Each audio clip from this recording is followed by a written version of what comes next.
Hi, I'm Maxwell, and today I'm going to be showing you how to use Onshape configurations to customize and export your NERDSwerve.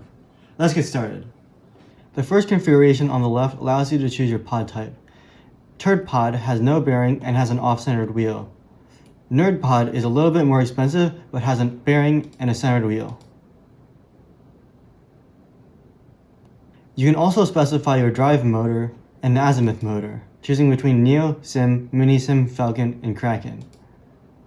You can choose a full set of 4 swerve pods, or you can use only 2. NERDSwerve is also compatible with miniature batteries that you can find on Amazon. You can also specify the gearing ratio of the drive motor. The rest of the configurations are just visibility. In order to 3D print your pods, after setting up your configurations, you can export them by simply right-clicking on the part and exporting it from the assembly. Here's a list of all of the 3D printed parts that you're going to need to build your NERDSwerve.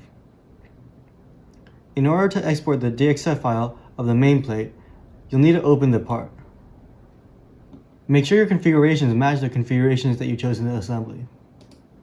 If you're using Neos or Sims, this number should be 2. If you're not, it should be 0.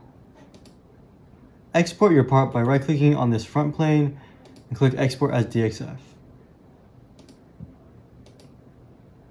Each configuration is optimized to minimize the size of your robot while still allowing enough space for all the electronics to fit.